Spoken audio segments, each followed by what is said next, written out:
Hey,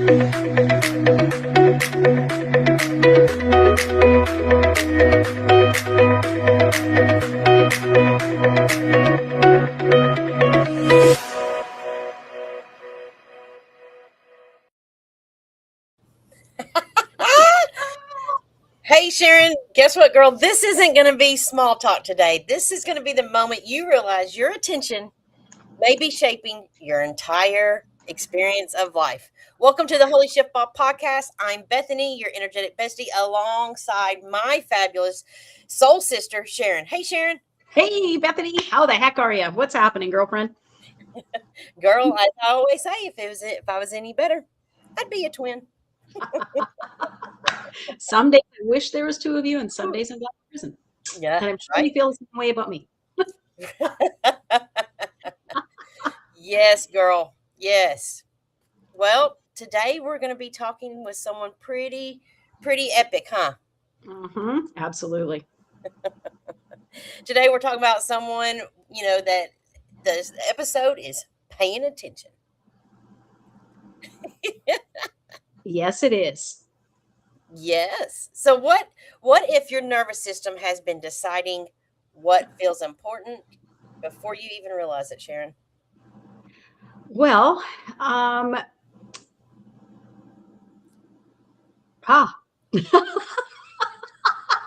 am way off base today. I don't know what the hell is happening. Clearly, I'm not picking up on any cues. Because survival mode changes what we notice, what we fear, what we expect, and even what we believe about ourselves. Yes. Today's guest, she grew up in a dysfunction family.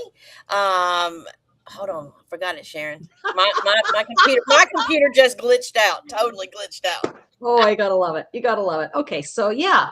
So Tammy grew up in dysfunction, and when you're in that environment, your attention can be trained for survival instead of, peace Yes. and calm and quiet. Yes. Tammy is an informed trauma coach, author of Surviving Alcoholic Parents, and Sharon, she spent years helping people understand one powerful thing. You ready for it? Yes. The way you pay attention, who you track, what you overthink, and what instantly feels unsafe. Yes. May not have been built by conscious choice. It may have been built on survival, Sharon. Yes, absolutely. And you know what? I almost feel personally attacked, and I wish you hadn't even started talking yet. Built on survival, baby. Well, let's bring on today's guest, Tammy. Come on to the show, girl. Girl. Hello. We're a little discombobulated today, Tammy. I don't know what's going on. That was okay. We'll clear all that up. So it's like, I know you guys were like, I don't know, but it's okay because that's life, right? That's resilience, and that's paying attention. Like, let's do it. So yeah. I'm ready. Tammy, help us understand, what the nervous system is and what it, what it's for, what it is. What's its job? The nervous system, it literally is just every cell in your body, if you had to think about it like that. So it's reacting or interacting or deciding everything that happens based on experience. So we always go back to using that old fight or flight, and they always use the caveman analogy as far as hunting and gathering and the saber-toothed tiger. I like to put it in more general perspective as far as we're in constant stress mode. We are in constant fear of something bad happening. And it could be a dog on the street. And normal things happen when your nervous system kicks in. Your nervous system has to react, right? So you see a big dog running down the street at you, and your nervous system, before you even have time to think, oh crap, a dog is coming at me, I should be scared, your body has literally made thousands of physiological changes based on seeing that dog before your mind has time to react. So then the dog is your dopamine goes way down, your adrenaline shoots way up, your cortisol goes way up, and it gets in this stress reactivation or activation stage. Well, then all of a sudden the dog wags its tail and things are like, so your nervous system says, okay, I can calm now. I can bring myself back down. I can hit that homeostasis. My body can do what it's supposed to do. My endorphins rise. I get happy, all those things. Unfortunately, if you grew up in that chaos, and I always come from a perspective of people that grew up in that chaos because I did. Yeah. Mhm. And when you stay in that heightened alert state, your body doesn't know anything different. So I was 40 years old and I could still tell by the turn in a key in a doorknob if my kids had been out drinking, if they were, I could do everything by a You're so sensory. tuned to the nuances, to the subtleties. I was so attuned. Mhm. And that meant my nervous system was still in heightened alert. Mm. Yeah. And when your nervous system is in heightened alert, you don't rest. Your body doesn't digest its food. You don't do any kind of cellular repair in your body. It's all zzz, it's like having this electrical charge going through your body all the time. Exactly. Tammy, And would you? Oh, sorry. no, go Sharon. ahead. No, go ahead. Tammy, would you say that people are unconsciously aware and addicted to that dopamine release into the body? Do they get so used to having that chemical that they have to create and get that stress level to get that dopamine hit? Absolutely. And it's physiologically addicting, believe it or not. And you wouldn't think it is, but your brain runs on and your body runs on a reward center. It needs that reward. So if you, let's just say you're addicted to food, right? And something stressful happens, your nervous system activates, you're like, ah, and you grab for that cookie. Before you even touch that cookie, you're getting a hit of dopamine. Yes. Because it's your nervous system is Anticipation. saying, yeah, it's that anticipatory. It's like your nervous system is saying, okay, for just 1 minute, I'm going to be okay. I'm going to feel happy. I'm going to feel relief. Here comes my reward for being vigilant and being, on call or on guard all the time. Here comes my reward. Yeah, and it does get addicting because who doesn't want a reward? I mean, who doesn't? We strive for that. We want that dopamine. We want that happy hit. And unfortunately, that's why addiction happens. And that's because you're constantly striving for that. You're constantly looking for that. So you have to kind of train your brain to find replacements. And what was interesting in the beginning, you were talking about when you see a dog and immediately your body goes into fight or flight, for lack of a better term. It goes into protection mode, right? Self-protection. What's interesting about that is, do our thoughts create that, or are we feeling an emotion that creates that? What is that trigger to put your body into that state? It's all, honestly, and there's many different theories about this, but your body reacts way before your mind does. So like I said, you've already gone through, yeah, it's subconscious. So it's, oh my gosh. It'd be emotional then. Yes. It could be part emotional, but it's also very physiological. And I kind of always focus on the physiological part of it because that is the subconscious. That is however you want to word it or put it. I call it the universal all-knowing. Right. You just know. And so your body reacts and then your mind goes, oh crap, later. And then one of the things we were talking about is what causes. Does the emotion cause the thought, or does the thought cause the emotion?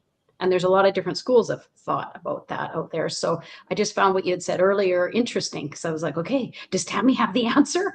Which comes first, the thought or the emotion? The chicken or the egg, right? Exactly. Well, I mean, I think the thought, like, oh my God, it's a bird. I don't know why I said bird. Oh my God, it's a dog. I think that thought it generates other thoughts, which are, oh my gosh, I'm scared. So it's the thought first and the emotion. But I again go back to, it's the nervous system before the thought or the emotion. Yeah. If attention shapes experience and trauma shapes attention, how much of people's reality is actually survival programming? Right. A lot. And depending on the experiences and depending on the severity of the experiences or the magnitude of them, it's even more. And the amount of repetition, you talk about PTSD, and that's a one time, or, at war, it's one specific, bam, this happened, or somebody getting killed in a car crash, that that's right here. When you go through those years and years and years and sometimes decades of that just repetitive beating down that subconscious beliefs, your whole body runs from that, literally, until you can kind of pull that stuff up to the surface and say, oh, now I get it. I just did that episode about why when children misbehave and we get so irritated, that it's not even what they did. It's about you remembering a situation like that and your body reacting to that. Okay. Huh. So how do you get people to shift from trauma mode into observational mode, from reacting into responding?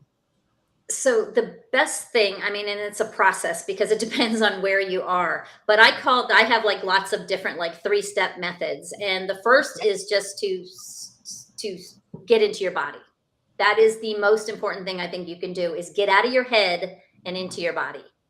Because your head, your mind is very good at you can manipulate your mind. You can do all these affirmations and everything else, but you got to get it out of the trillion cells. When I talked about the nervous system in the beginning, every single thing that you experienced is stored in those 100 trillion cells in your body.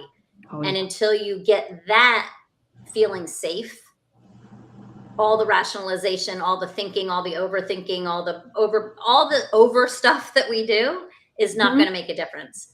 So a good example is affirmations, and I'll be real quick with this.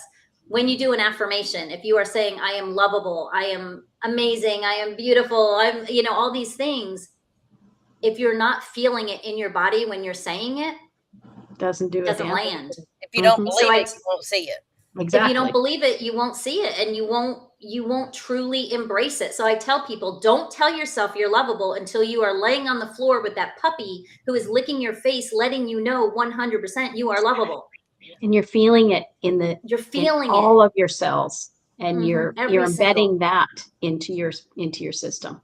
Tammy, I find this interesting. So, getting into the body, that sometimes it feels like that's a challenge, all in its own.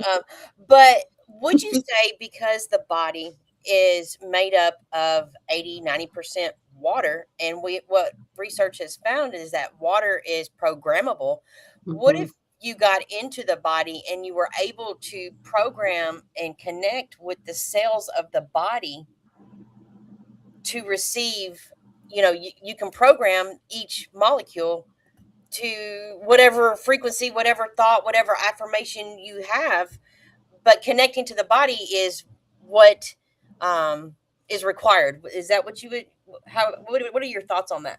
Oh yeah, I think we're 100% energy, whether it's water or whatever it is. At the bottom of everything, we are 100% energy. And energy can, what do they say, can neither be destroyed nor created, but it can be manipulated.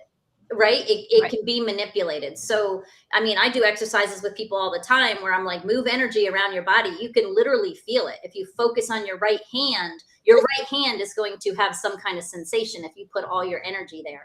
So yeah, and we are all this mass, like we're like a freaking roadmap of all of these neurons and all this stuff connecting, and there has to be a solid flow through there. But that's why I say, when you get into your body, if someone says to you, okay, so I stole this from a psychologist, it's not mine, but picture your favorite food. How do you feel when you picture your favorite food? You can feel it. You feel good. You feel warm. You feel whatever it is. Now I say hungry. This to myself. Yeah, you're hungry right now. I know that. She's like, I can't make a list of favorite foods. They're all my favorite today. Stop salivating. Stop salivating, Sharon. I'm trying. That's great. But then if you take that feeling and then you say to yourself, I deserve all good things, and you focus and you think, where do you feel that in your body and how does it feel? That could be a totally different energy. And I tell people, if you get a clump in your stomach or in your back or your jaw clenches when you say, I deserve all good things, then the energetic imprint is that you don't believe that. It's not your truth. When I was learning a few years ago to just embody myself in the essence of love, I couldn't do it. I didn't know. I tried. I thought of a whole bunch of different things. And then finally somebody said, who is the person you love the most in your life? who is that person that you feel love no matter when you see them or where you are. I locked into that, and man, it's easy to drop into that feeling of expansive love. Yes. Yeah. And so what you're saying about the puppy reminded me of that. Like, it's, you find, if you really want to make a change in your life, you have to embody that feeling that you're saying when you do your affirmations, that your affirmations are about. So that's a great tip, Tammy. Yeah. And get that feeling, like you said, that for your own self. I mean, that's what's so hard with all of this subconscious stuff and these feelings of unworthiness. We are our own worst critic. We are so mean and so nasty to ourselves. But if you spill something and you say, God, you're an idiot. No, put that person that you love right next to you that gives you that warm feeling and pretend they did it. What would be the energy going at them? It would be love and compassion and forgiveness. So turn it on yourself once in a while. That's where it starts. And a few jokes to make fun of them. Yeah. Oh, always jokes. Tammy, what's the difference between intuition and nervous system awareness? I think they are very connected. I think it's an universal all-knowing. So if I walk by a piece of stick on the road 10 times and don't pick it up, but that 11th time I pick it up because I go, oh, someone could trip on that. That is a universal all-knowing. But it's also my nervous system going, oh, like it's having a memory of, I tripped on that once, or this could possibly hurt someone. So I think they're both very, very, very interconnected, I guess you could say. How would you guide somebody to start working with their intuition? You know, if they're new to this kind of stuff, how would you guide a client or me to start actively working and gaining the awareness of what intuition is? Just feel your body. Feel when you make a decision or you think of something, where do you feel it? If some guy walks up to you and he goes, hey, honey, you're looking good. You know, that doesn't happen to me a lot, but like hypothetically. I'm with you, Tammy. Right? So, you know, it's like you can have one or two responses and your intuition is either going to say, oh, he's kind of cute, or you're going to be like, oh, cringy. But you feel it. You feel it and you literally will go back. I love watching people's interactions with people when they meet people.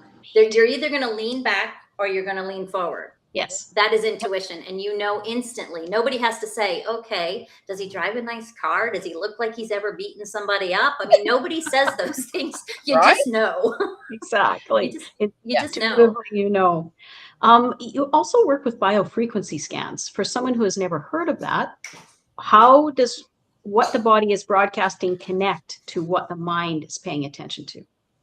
Okay, so with the biofrequency scan, what that is it is a scan that I do with a voice, and it takes 10 seconds of your voice, and going back to frequencies, it literally analyzes 171,000 different frequencies inside your body based on your voice. Okay. So it knows, like, I'll give a quick, because I know this is a big concept, but they know. And this is all research. This machine that I have that's now an app used to be only available to like holistic doctors, MDs, scientists, things like that. It was like $40,000, took up half a room. Now it's on a phone, but it's the same technology. It's the same technology. I spent $30,000 fixing my daughter when she was chronically ill with her holistic doctor before I had the app. But it knows what a healthy heart, what frequency a healthy heart has, and what frequency a healthy eyeball has, and a wrist, and all of this stuff.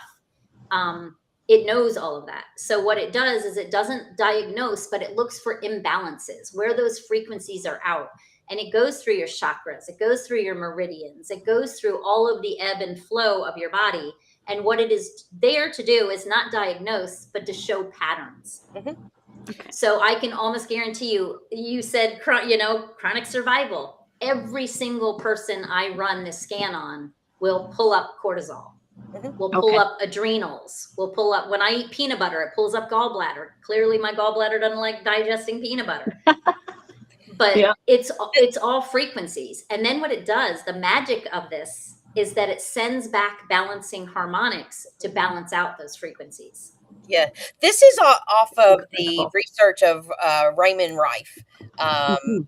where he shows that everything in this 3D realm is energy, frequency, and vibration. Everything vibrates at a certain, locating where that is, what is vibrating in the body. That is so amazing, because I too have that device where do scalar scans, and it does, locating what is vibrating in the body. It can locate any kind of disease, any kind of, mold, just everything. And it's just, Sharon and I talk about this quite often, about how excited that we are. All of these interesting technologies are now coming into, Oh, the medical field, things that weren't available to us almost 10 years ago, 5 years ago. And we're all expanding out to the awarenesses of everything is energy, frequency, and vibration. Yep. And so it's just amazing to see all of this stuff coming together. We're And excited it's that it's so becoming more mainstream. Yeah. Yes, and it's so scientific. I mean, they've literally put a tumor in a petri dish and then zapped it with whatever the frequency is, and the tumor shrinks. Yeah. That's amazing that you brought Mhm. that up, because I had a cyst in my breast, and I got into my scalar field, and within several months, I mean, I had this thing for years, and it's gone just by sitting inside of the field. It's just absolutely amazing. It's mind blowing, but yet it's amazing. And people go, well, how does that work exactly? I don't know, but I don't know how electricity works, but I got all my lights on and I'm digging them. I don't have to talk to I don't Tommy change the Edison. bulb, but that's Yeah, that's all I need to know. Yeah. Amazing.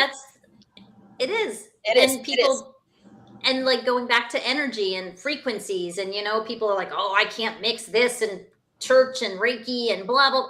Shut up.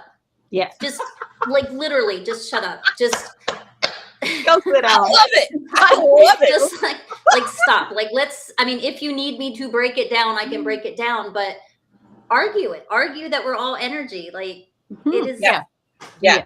Well, we have gotten to the space and place within the show of our favorite segment. It is called Shit or Shift. And what it is anything that Sharon and I are going to ask you a few questions, 3 questions each. And if it's a total shift, if it's expansive, yes, I'm having it. Woohoo! That's a shift. Total shit is that pretty much explains it. It's a program. Nope, get it out of here. Okay. Are we ready? I'm ready. All right. I think so. All right, Sharon, you want to go first? Shit or shift. Mindfulness fixes everything. You just need to be present. Shift. Ooh, that means that means that's correct, right? Yes. Yes. Okay. Shift, okay. Yes, I believe correct. that. Yeah. I believe that. That mindfulness fixes everything. Okay, can you expand on that just a little bit? I think what you think about, you bring about. So maybe not everything, but it's what you think about, you bring about. So positivity is going to attract more positive things into your life. Negativity is going to be the same thing. The energy you put into the world is the energy you get back. Precisely. Yes. All right, Tammy, when someone starts paying attention to how their body responds around certain people, is that a shit or shift? That's a shift, because like I said, all knowing. We are all knowing automatically. So you look at someone, you're going to get an initial gut reaction. Go with it, because it's your truth. Yes. Ooh. Okay, Tammy, shit or shift? The body keeps score, but the mind has to do the healing. Shit. I think you have to get into the body to do the healing. You can trick your mind. I can trick my mind very easily. I cannot lie to my body. My body won't lie to me. Exactly. Yes, girl. Well, all right, Tammy, when someone mistakes hypervigilance for intuition, is that a shit or shift? Shift. I have to think about that. Hypervigilance for intuition. No, that's a shift. Okay. Can you give me just a small... I'm trying to give an example of hypervigilance versus intuition. I think some people are hypervigilant because of their experiences, and they're walking on that eggshell, walking on that stuff, but your intuition knows the truth. Now you have to bring some of that up to the conscious level, because maybe your intuition is scarred, marred, or all screwed up right now because of what you were fed. But your true deep intuition, if you can get to that level, will let you know. Yes, girl. Awesome. Once you understand your trauma, you should be able to move on from it. Shit or shift? Shit. You can, well, shit on the fact that you will automatically. Understanding is the first process. Understanding is awareness. Then there still needs to be acceptance that you got to change it. And then there is action. So yes, you should be able to move on from it, but there's a lot of steps that go behind it. All right, this is my last one, Tammy. When someone learns to regulate their nervous system instead of forcing positivity, is that a shit or shift? Shift. Yes. Because toxic positivity is one of the worst things you do. Because again, you can put a big old freaking smile on your face, but if your heart and your soul and your spirit do not believe that you are happy, it's a bunch of crap. Yes, girl. Exactly. So Tammy, if somebody wanted to know more about you and reach out and be able to work with you, where can they do that? Just my website, tammyvincent.com, and you can reach out anywhere and book a call. You can do anything. My podcast is on there. All kinds of things are on there. So What's that's your the easiest. podcast? Yeah, what's your podcast? It's called Adult Child of Dysfunction. Okay. I love it. I might be a candidate for that. Yeah, I'm always bringing on guests, so bring it on. I actually just hit 5% globally, which is fun because it's just like it was like a little side thing, and I was like, wow, people actually listen to this. This is cool. Amazing. Good for you. Good for you. Tammy, that's excellent. I know I can speak for Sharon, and I thank you so much for being a part of this amazing conversation today. Just the awarenesses in which you brought, I feel can really shift somebody's world, life, and attention. Well, thank you. I'm honored. Well, thank you so much. From our heart to yours, thank you for being here. We've thoroughly enjoyed it. This has been great. Thank you. Wow. Well, Sharon? Holy heck. Holy heck. That's she gave me a lot to think about. Yeah. And I love her. I love her whole attitude, her authenticity. Very cool. Tammy's a wonderful person. I'm so glad that we got to have her on. And you know what, Sharon, if today's conversation hits something deep inside of our viewers, reach out, contact Tammy, leave us a like, share, comment, and we look forward to hearing all of that. So, Sharon, who do we have on the show next week? Next week, we have a lady by the name of Olga Jakowicka. Say that 3 times fast, girl. It's a hard, I want a cookie tour on. It's a hard last name to say, and we'll have to get her to pronounce it next week because I can't. I just can't even pronounce it. Yes. But she's here to speak about your emotions change more than your mood. And hey, especially on PMS week, my right ladies, like, come on. Just right on time, that one came on in, didn't it?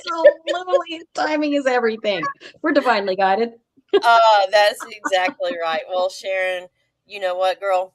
Remember, when life kicks you in the balls, be sure to tune in to your Hoy Shiftball podcast, where we help you turn that shit into a shift. See you next Thursday. Bye-bye.